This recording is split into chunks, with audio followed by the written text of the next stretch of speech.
Welcome to Contemporary First Nation Voices. This is NBE 3C, grade 11 English, college level. And this is Jillian Percy. This is class 30, and we should be covering question 45 today. Here are all the ways to contact us. In the studio, 1-800-465-7144. In the office, 1-800-667-3703, extension 2211. Email is jillian.percy@nnec.on.ca. Facebook, capital G, capital P-E-R-C-Y, space, capital W-A-H-S-A. If you send me a message on Facebook, make sure to tell me your full name, the course name, and what assignment you're looking for help with, okay? And then there are two different YouTube channels. One is my teacher channel, which has the same name as my Facebook channel, G Percy Wassa. And then there's the school channel, which is called Wassa Distance Education YouTube channel. And that has all the different teachers' classes from this year. Okay, my most asked question is how to hand in work. And there are lots of different ways. Here they are. The easiest one, if you have a learning center in your community, go see the DEC, bring them your assignments, ask them to scan it in, and then they can email it to me and hang on to the originals. Several courses require you to have a portfolio. This is one of them. You can also fax it to us, 1-800-463-7852. That's in Ontario, or 1-877-990-2023. That's the national one. You can scan it yourself using a scanner app, which I'll explain how to do in a minute. You can also mail it to me if you want to, but I don't recommend it because things do get lost. If you do choose to mail it to me, please make sure that you have photocopied the original, so if something happens, you don't end up in a spot where you don't have all the work you did. If you use Google Docs to do your assignments, you can share the documents with me through Google Docs. Remember to include me either as a viewer or an editor. And you can hand assignments in by photograph through Facebook or email. Now, I'm going to say, doing it with the scanner app is way better, and it's really not much harder. The difference between the scanner app and the photograph is photographs are really designed for larger, more general objects. The scanner app is designed to take the kind of small, thin lines that you do with printing and make a reasonably good copy of it, which photographs don't always do. If you do have to take a photograph, make sure it's clear and not blurry, preferably either written in pen or typed so it's dark enough to read. Pencil does not show up well on photographs generally. The photograph should be taken with the phone parallel to the assignment so the writing doesn't get distorted. Please do not just click this share button. When you do that, it comes up at a very odd size on the computer. And if you do a whole bunch of them, it will take me quite a long time to get them kind of all organized. Also, don't cut and paste them in the body of the email. Instead, save it as a file and then attach it to an email. Some people will actually take the picture and put it on like a Word document page, and that works really well. If you do that, make sure the photograph is almost the exact same size as the page. Don't try and squeeze like 5 or 6 onto one page, because what happens is by the time it gets to my end, when I try and expand it, it just looks all pixelated. It doesn't look right at all. Whenever you're handing work, always send it to studentwork@nnec.on.ca. You can include me in the email if you want to be safe, jillian.percy@nnec.on.ca. When you do this, the secretary can log that you submitted the work. That goes into the database. Anyone can see that in case we're not sure if something got handed in. It can also be retrieved later on by another teacher or by somebody next year if you end up not finishing the course this year. Whenever you hand it in, always make sure that right on the physical assignment, not just in the email, but on the page, your full name, the course name, the assignment number, and name if there is a name. Sometimes the numbers are really similar, or like, Journal 5 versus Journal 6 might be very similar topics. So if you don't label them, I'm not always 100% sure. If an assignment asks for both a rough and a good draft, please label which one is which and include them both in the same email. Okay. Oh, sorry, the computer's going kind of slow here in the studio today. I don't know why. Here's a little poster of how to use the scanner app. This one is based on Adobe Scan, which is the one I use on my own phone. It's a free app. Adobe's a very reliable company. I find it pretty easy to use. Obviously, you need to install it first. Then once you've got it installed, open it up. And just like you would take a photograph, you kind of, focus it. Usually there's those little, see, blue focusing lines, and it'll make sure you only get the document and not the table behind it. If you have more than one page in your assignment, you can keep on taking those pages until you're all done. Then tap continue. You can look through, see if you need to retake any photos, order it, save the PDF, give it a name, assignment number 14 or whatever, and then save it either to your Google Drive, to your Dropbox, to your phone's hard drive, whatever you do, and then send it to me as an attachment. I would not suggest doing more than one document at once. In that, I would only do one document at a time. You can send several documents, but you don't want to have all the different pages kind of mixed up together into one document. Okay, this is our last week. I'm hoping to get another one more class in tomorrow. But we are doing 45, huh? I don't know why it says my name there. I didn't do that. Very strange. Anyways, we're doing page 45 or assignment 45 today. Like I said, the assignments have been added, changed, or eliminated.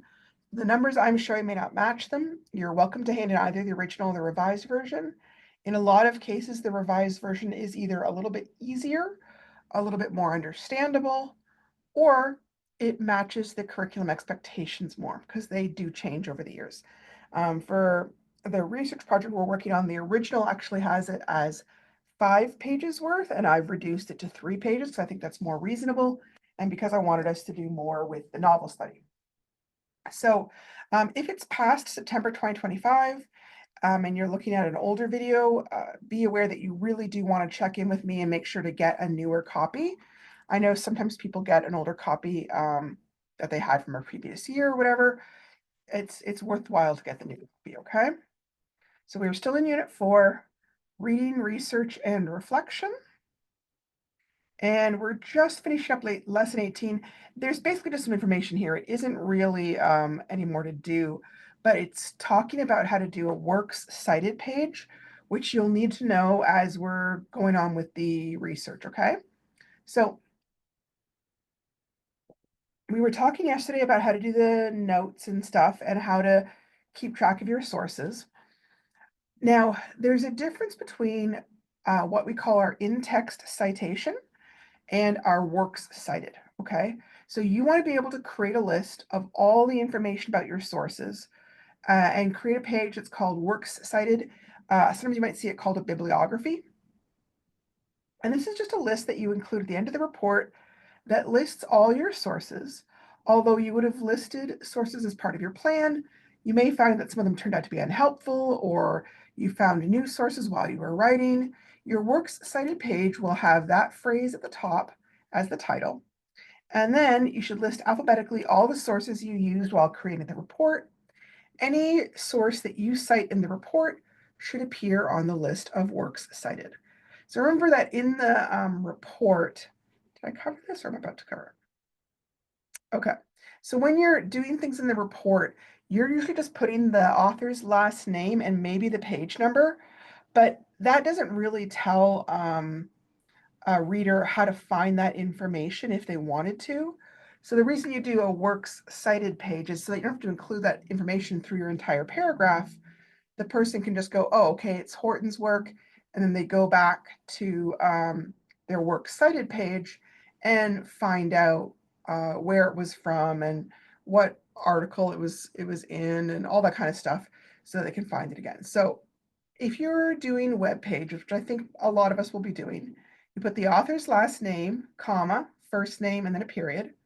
You put the article title in quotation marks. Should be a little period there to show that it's done. Then you put the website name. The website name should be generally, oh, they won't let me do it. Usually you italicize it, you kind of slide it over. You could also underline it. Usually that we save that for writing, but if you're having trouble making it work like I was, that would be a good alternative. And I don't think you do a comma. I think it's still a period there. Then you tell me the date published. If it tells you, it doesn't always. Give me the URL and then what day did you access it. So here, Horton, R, Anishinaabemowin Ojibwe language. That's from the Canadian Encyclopedia, so I'm going to fix that now because it hasn't got what it's supposed to. December 18th, 2017. Hang on. And then there is the URL. And then I accessed it on April 5th, 2025.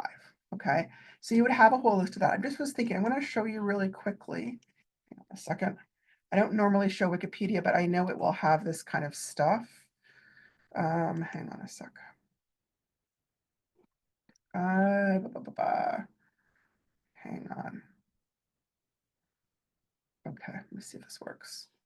Okay.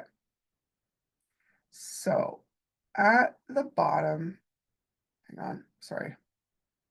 Okay. They're calling it references. And again, like sometimes you see it called bibliography or works cited, but you see here how they have a little list of where they got all the information from, so that if you wanted to follow up or you wanted to read more about a certain topic, you could go through and find it. And that's basically what we're doing. Now, generally in Wikipedia, they use like a little number. So it says 60 there. And then normally I would go down and see 60, and here's where my information came from. For MLA style, which is what we're using, you would just put the author's last name. If for some reason the author had written more than one article that you were using, check out what you have to do on OWL Purdue. I've got that link elsewhere, but that's probably not going to happen very often. Okay, so the article is placed in quotation marks. The website name is put in italicized letters to show that it's the title, or like I said, you can also underline it. If you are using a print copy, like a magazine or a book, make sure you give the author, title, and the page number, okay? If you don't know how to create a citation correctly, because there's something special that comes up, check out Purdue University's OWL site, which includes citation creation. I'm going to show this to you because this is a really good site if you're planning to go on to university. Now, this uses MLA. There's all sorts of different styles. There's APA and different fields like psychology and science and whatever use different things. So you can go, hang on a second, I'll do it. Okay, so it's telling you all about MLA style. In-text citations are here, right? All the different information you might need about in-text citations. And then you can see work cited page, basic, books, periodicals, that's like magazines, electronic sources, other common sources. So I'm going to kind of show you here. So if you're looking for something that we haven't talked about, it's more complicated, you can do it here and it will tell you. You can also use the citation generator and it will help you make citations as well. That is just fine as well. Okay. So we're moving on to lesson 19, which is the second last lesson here. In this lesson, you're going to organize your notes into an outline and then a rough draft of your report.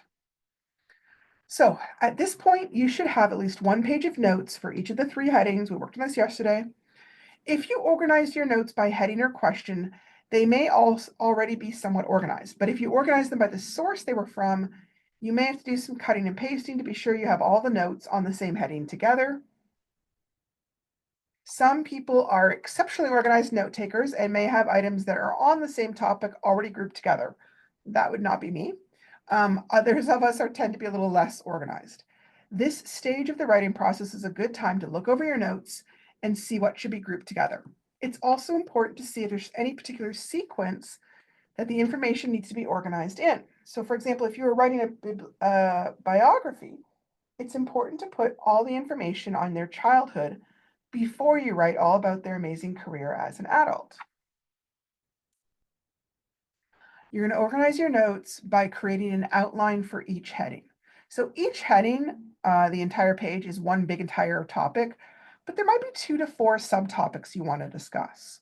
So for example, if you were discussing what kind of bears live in Canada, you might want to have one paragraph on polar bears, another on black bears, and another on brown bears. So you'd organize your notes into those 3 subheadings. You might also know that you want to talk about certain ideas for each bear in a certain order, like geographic region, appearance, size, shelter.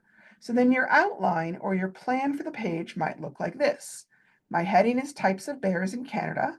My first heading is black bears, and I'm going to talk about their geographic region, their appearance, their size, and their shelter. My second heading is brown bears, and again, I'm going to talk about the geographic region, appearance, size, and shelter. And then my third heading is going to be polar bears. And again, I'm going to talk about the geographic region, appearance, size, and shelter. Now, some people will also put numbers here, which I didn't hear. I did on your graphic organizer, which I'll show you shortly. You do not have to use the organizer I made, but you do have to use some sort of organizer, okay? And you don't have to have 3 main points. You could get away with 2, and you might be able to get away with as many as 5 or maybe even 6, but it's intended to be 1 page, so you don't want to have too many, but you also don't want the entire page to be one big long paragraph. So for this particular example, you're kind of wanting to cover the same material for each type of bear, so that outline was pretty repetitive, but it does give you the structure you need to help you start turning your rough notes into an actual rough draft. But what would your outline look if you had a more complicated topic? I mean, ultimately, it's up to you how you want to organize your ideas, but you do want it to make sense to your reader. Let's say your topic was on a famous Indigenous person. Your 3 headings might be early life, education and career, awards and accomplishments. And here is how your plan from the heading early life might look. You might have less subheadings or you might have more. Again, at least 2, max of 5 or 6. When you begin to write the rough draft, each one of those subheadings should probably be a paragraph of its own. So here's a more complicated one. This one, I've chosen the heading of early life. My first subheading is community and parents. And the things I want to talk about are details about the community, the parents' role or connection to the community, details about the mom, details about the dad. Then I'm going to go to a new subheading, baby to preschooler, details on the birth, including where they had it, size of the baby, weight of the baby, anything unusual, details on other siblings and relationship to them, languages learned, favorite activities, anything else that kind of happened that was important when they were that age. Then my next subheading will be early school years. I might be talking about Aboriginal Head Start, Native Immersion Kindergarten, outdoor education-based schools, Indigenous activities at schools, whatever I want to talk about that they did. And then I moved to talking about high school years. What are some of the details about their high school? What were some of their living arrangements? Were there any special facts about what they studied at school? Were they involved in any clubs or sports involvement? Any awards or accomplishment or any important events that happened at school? So here I used 4 subheadings because that just kind of made more sense. So it isn't like a requirement to have a certain number. It's just whatever kind of groupings make sense to you when you're putting your stuff together. Okay, so key question number 45, part 1 is our outline, and that's going to be worth 15 marks, 5 marks for each of the outlines. After you've created your notes, which we did yesterday, or at least we taught it, create an outline for each of the 3 headings. You will need 3 outlines, 1 for each main heading. I've included 3 actually physically right in the book. So for those of you who don't have photocopiers, each heading should have between 2 to 5 subheadings, maybe 6. And each subheading should have about 3 to 10 points or things you want to talk about. If you only have 2 subheadings, you're probably going to want to have more points because you've got a lot more space you need to fill up. If you're doing a lot of subheadings, then you may have much less sentences in your outline. I've included an organizer below that you can use if you want, or you can make your own. So here's what I created. Hang on a sec. Okay, so tell me what the heading is, what's your subheading, and what are some of your points. So I put here kind of 1 to 5, and then if you have more points than that, you can kind of put them over here. Mainly, I just did that because I was trying to keep it all on one page so it wasn't too unwieldy. And then what's your next subheading? Tell me your points. Next subheading, tell me your points. Now there's room here for 5 subheadings. If you only need 2 of them, that's fine, okay? I'm not worried about it. It's not a page you have to fill in that way. It's just kind of a way of trying to organize your thinking. So when you go to start writing it down, you're not looking at a blank page, which can really intimidate people. You're looking at your outline. You've already planned these things out. You've already got your notes nearby. you already have a pretty strong idea of what you want to say. So it becomes a lot easier. Okay, so the style of a formal essay or report. A research report is generally written in what we call a formal style. That means that you're trying to write objectively, like a neutral third party, and you write from the third person point of view rather than first person or second person. So I won't write, I know that he went to high school in Sioux Lookout because I'm taking myself out of the picture. I would write, he went to high school in Sioux Lookout. We don't use slang, abbreviations, or emojis in our stuff. All the information that you've written down includes an in-text citation showing who the source was. Your final copy eventually is going to be typed at a 12-point font and double spaced. If you use someone else's exact words, make sure you have quotation marks around them. Do not use AI to help you create the essay, and please do not cite an AI overview as a source, as it doesn't explain where the information came from. Let me show you what I mean. So hang on a second. If I do a ring of fire and mineral rights. Okay. Oh, it didn't do that. How about, let me see, Trump. Oh, did not do. See, normally I keep getting this and I was kind of thrown by it. Let me see, bears. How about that? So now it's not doing it. Normally what you'll have, I'll get like a little AI kind of overview here. The problem is the AI overview doesn't tell you where it's getting the information from. So you can't really check it or quote it because you don't know where it came from. Is it reliable or not reliable? You have to go to like a specific source. I didn't mean the Chicago Bears, but that's fine. Sorry, guys. I'm gonna try to see if I can get it to show up so you know what I mean. Okay, hang on a second. There you go. Okay. So it's reasonable information, but I have no idea where they got it from. So I can't use it. I can't quote it. You've got to go down and find an actual source. Okay, that's what I'm saying. When I'm saying you can't use the overview, I mean that kind of thing. Okay, so this is part two, because before we were just doing the outline, now we're creating the rough draft. This is worth 30 marks. For each of your outlines, create a rough draft of your text for that heading. The rough draft can be handwritten or typed. I'm going to suggest that typing would be a lot easier. It must include those in-text citations explaining your source. You have to get started using them. There's no point writing the rough copy and then trying to put them in. It will take you so long to do it that way, okay? It should be neat and easy to read. It should not be a shortened form of the final copy, but a reasonable first attempt at the assignment. Each heading must have at least a page of information on it, and generally each subheading should be its own paragraph. Leave an extra line between paragraphs to help separate them. I want to go back to this idea about the in-text citations. If you don't tell me who you took the information from, I will not be able to mark your project because that would automatically be plagiarizing, right? Unless you were writing about your own life, that information came from somewhere. So you absolutely have to, it's non-negotiable, include your in-text citations, okay? So this is the part where you got to turn your outline into an actual paragraph. So my subheading is black bears, and I want to talk about their geographic region, their appearance, their size, and their shelter. So here is my first attempt. I am not saying this is amazing, by the way. This is just functional right now, okay? Hang on a sec. I got my sip of water so I don't choke here. Okay. Black bears live in every province and territory of Canada except for Prince Edward Island. Princeton. Princeton is my in-text citation. That's who gave me the information. There are about 75,000 to 100,000 living in Ontario's rural areas, Comito. There are around 300,000 to 400,000 black bears in around Canada. Wise.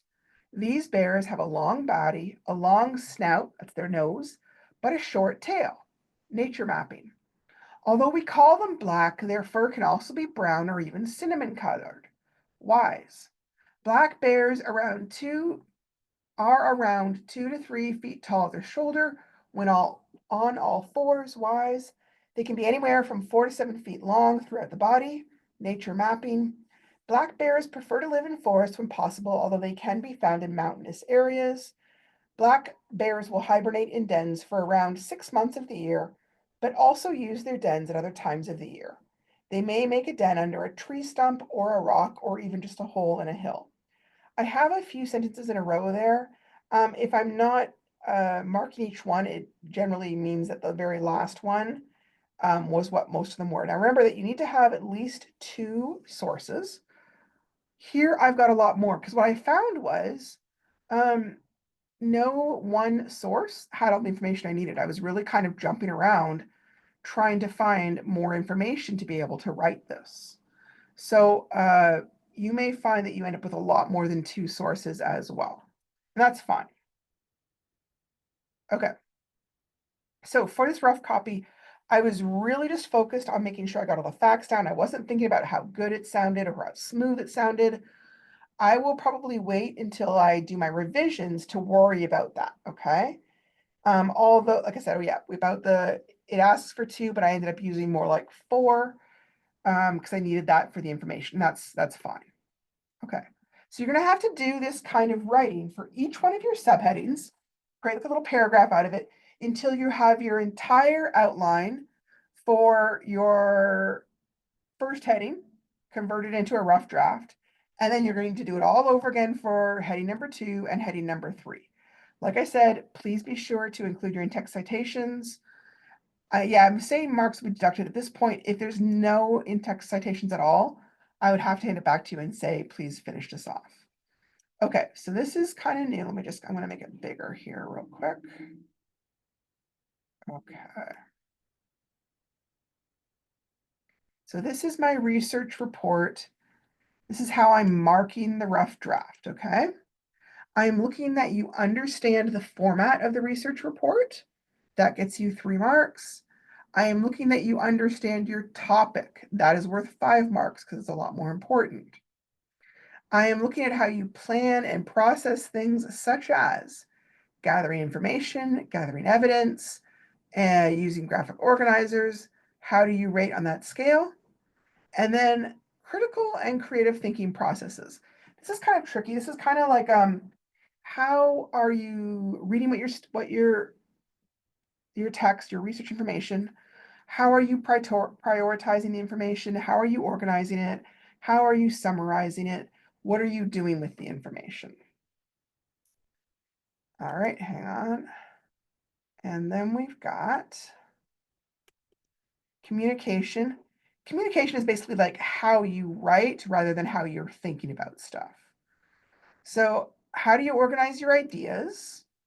And then use of conventions. Conventions are things like spelling, capitalization, punctuation, grammar, all those kind of things.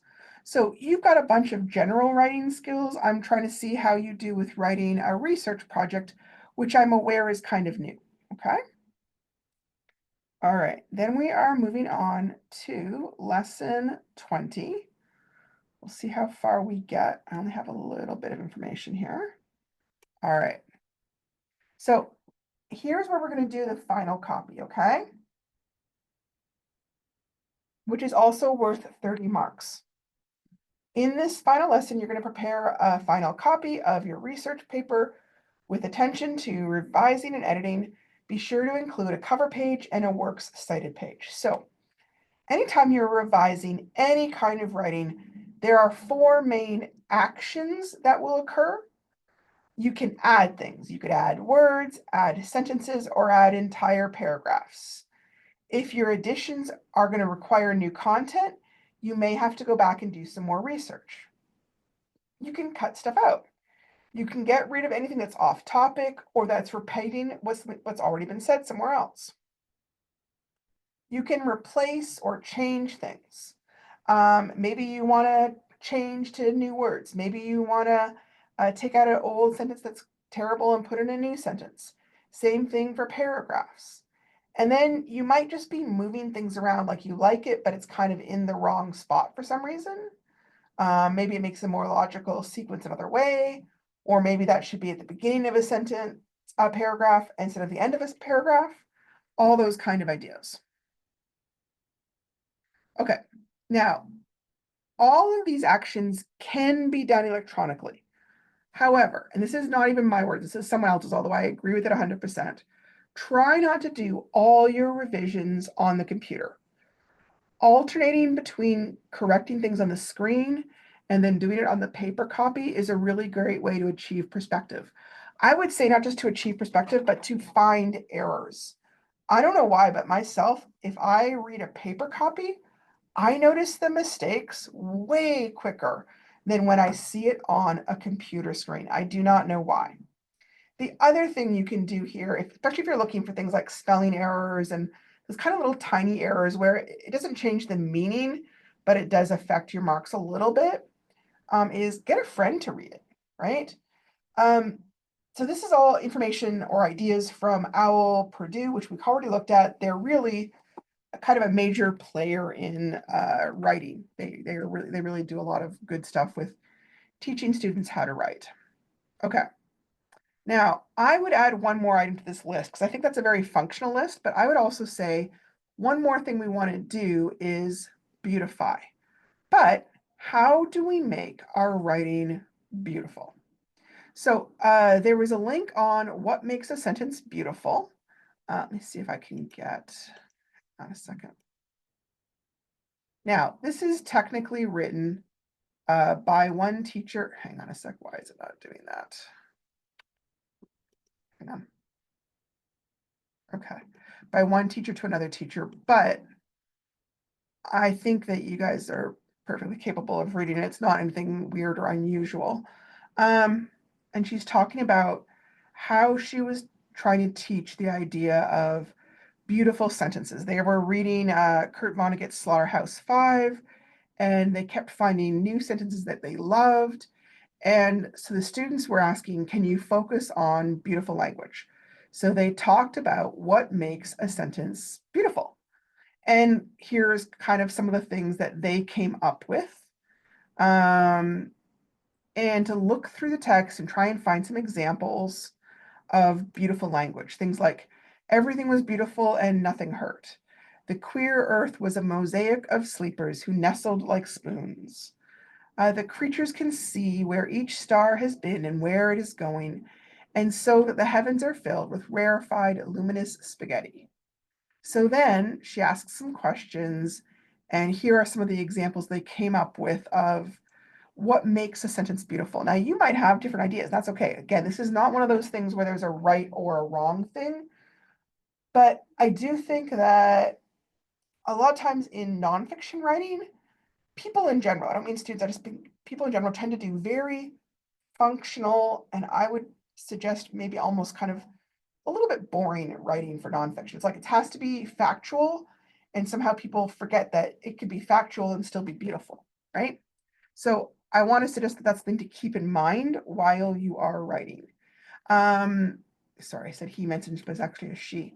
They were all able to find examples of beautiful. The hard part was trying to explain what made them beautiful. What they finally came up with things like offers a unique outlook. They were intentional in their word choices. They were perceptive and thoughtful. They used contrast. They wrote with care and passion. Some other examples I might add that are a little more specific. Sometimes they will make interesting comparisons to help others visualize or understand a concept.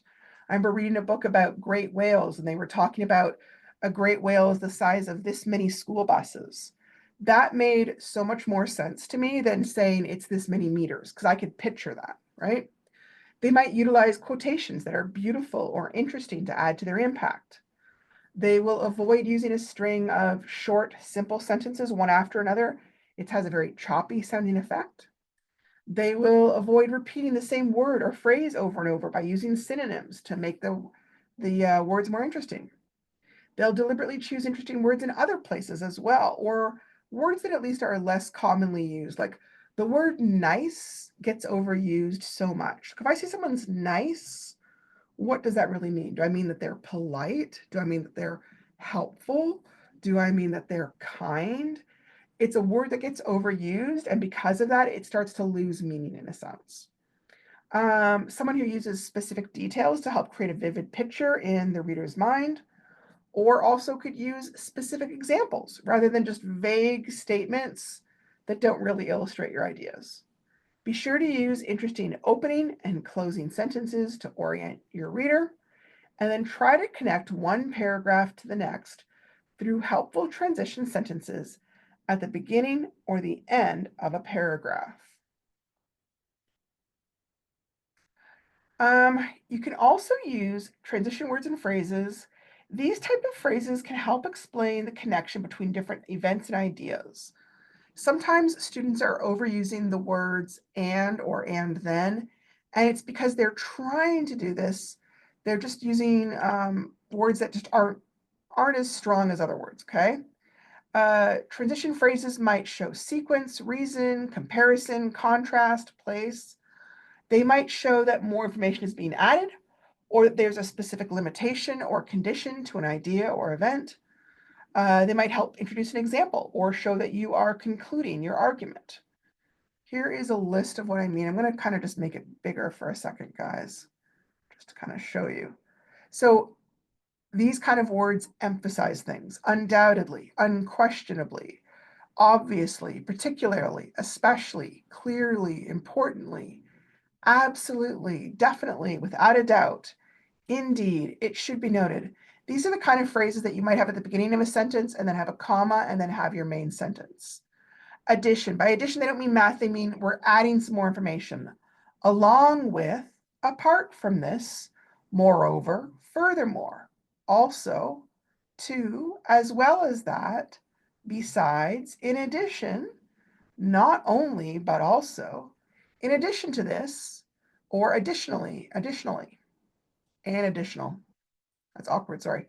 Contrast, unlike, nevertheless, on the other hand, nonetheless, despite or in spite of, in contrast to or contrary to, whereas, alternatively, conversely, even so, or differing from. Order is like what sequence, following at this time, previously, firstly, secondly, that kind of idea. Results, as a consequence of, as a result of, thus, hence, consequently, for this reason, due to, therefore. Illustrating or giving an example, such as, in this case, for example, for instance, to clarify, including, namely, proof of this, or to demonstrate. Comparison, things like similarly, equally, likewise, just as, just like, compare to. Summary, when you're wrapping things up briefly, in short, in conclusion, to summarize. Reason, because of, with this in mind, in fact, in order to, or due to. Conditions, if, in that case, in case, or unless. Concessions, admittedly, all the same, up to a point, and then generalizations, as a rule, for the most part. I didn't read all of those because that would have taken us a little bit too long. Even that was probably a bit boring. My apologies. But those are some words that can be very helpful to have at the beginning of a sentence, okay? They'll make your writing sound a little bit smoother and less choppy. One thing to think about when you're looking at sentences that are beautiful is be careful of using noun clauses as a subject. So the subject of a sentence is always a noun or a pronoun, and simple nouns or noun phrases are usually easy to recognize, like freedom or useful government. They make a great beginning of a sentence. Noun clauses are sometimes used as a subject, and a noun clause has both a subject and a verb of its own. And while it's perfectly grammatical to use a noun clause as the opener to a sentence, there are times when it can sound really confusing or very awkward. For example, the sentence below, how to get from Main Street to Mountain Avenue is complicated to learn if you are not from this area. Now, I already knew how that sentence sounded, but at the beginning, it almost sounds like I'm about to ask a question, like, how do I get from Main Street to Mountain Avenue? But if I change that noun clause and put it near the end, For some reason, it becomes much easier to read. If you are not from this area, it is complicated to learn how to get from Main Street to Mountain Avenue. Because how is often a question word, putting it at the beginning kind of mentally tells your brain it's going to be a question and then it's not, and that can be confusing. So that's the kind of thing where it's not wrong, it just doesn't sound very good, right? The next thing I'm talking about is parallelism. This is one of those things, I don't know if they really talk about it in high school, but it can make a huge difference to how your writings sound. Parallelism just means that a series of words or phrases or clauses, if they're used in a row, should have a similar grammatical format. This kind of creates a sense of balance and it makes the sentence sound, they've used the word more harmonious, but basically nicer. If you created a list of several nouns, suddenly including a verb in the list can sound strange. So here is an example of a sentence that is not using parallelism, which can make it sound very awkward. Sorry, sometimes random things get in there. I like to relax by dancing, drawing, or the sauna. So dancing and drawing are both verbs using the ing ending, but sauna is a noun and does not have an ing ending, and it sounds odd there. If I find a way to turn it into an ing verb or think of one that comes before it, I can make it sound better. So for example, I like to relax by dancing, drawing, or going to the sauna. Now they all have the same parallel grammatical structure, and so it sounds way, way, way better. Okay, let's see if this will work. All right, so I didn't quite have time, but Grammarly has a lot on this. Okay. So this is the kind that we just use, practicing, competing, and to eat ice cream sandwiches. So they changed it to Olympic athletes usually like to practice, compete, and eat ice cream sandwiches. So they changed it all to just the regular verb tense instead of the ing verb tense. That works. Nouns versus verbs. For dinner, we like lamb chops and to fry Brussels sprouts. Well, lamb chops is a noun, but frying is an action. So we could change it instead to, for dinner, we like to grill lamb chops and fry Brussels sprouts. So now they've added, how do we like to, so the action, the verb grill and fry. So now that they have both of them, they could just say we like to eat lamb chops and Brussels sprouts as well if they wanted to. Noun number. Oh, here they've used multiple buses but one train. Public transit such as buses or a train can help reduce air pollution. If if the buses are plural, the train should probably be plural too. So public transit such as buses or trains can help reduce air pollution. It's a tiny finicky point, but it does make things sound better. Mismatched parts of speech. The detective deftly and with pizzazz outlined how the crime had been committed. So deftly is an adverb, with pizzazz is a prepositional phrase. It doesn't quite work. You can't really have pizzazzly, it's not really a word. So they kind of had to play around with how they wrote it. They wrote it with deftness and pizzazz. So they changed the deftly into a noun. With deftness and pizzazz, the detective outlined how the crime had been committed.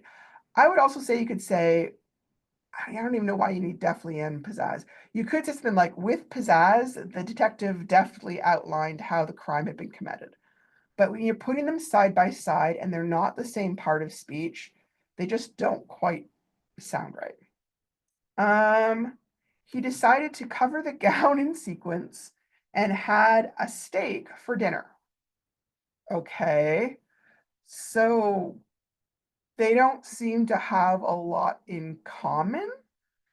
And so it's a little bit of an oddball kind of sentence. So here he kind of found a way to link it So he's explaining why the gown in sequences and the steak for dinner kind of go together. He decided to cover the gown in sequins, and to celebrate, he had a steak for dinner. Or he was hungry after he covered the gown in sequins, so he had a steak for dinner. So you can see too, there's not just like one way to use parallelism, but you do need to try and make sure things sound a little more clear.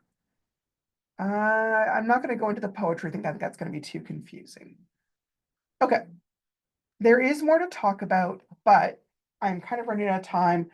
Tomorrow we will cover uh, the last little bit of revising your final copy of the research project, and we're going to look at this kind of a portfolio reflection project, and we'll talk about the exam a little bit, right? Tomorrow will be my last day, and then you still have time to hand things in, but there will be no more live classes for this course. At that point, next week we switch over to the OLC 40 course. If anyone's taking that, we would love to hear from you. If you have any questions about what we're doing right now, or you want to get the revised copy, contact me and I'd be happy to give it to you. Thank you so much, and I hope you have a good night.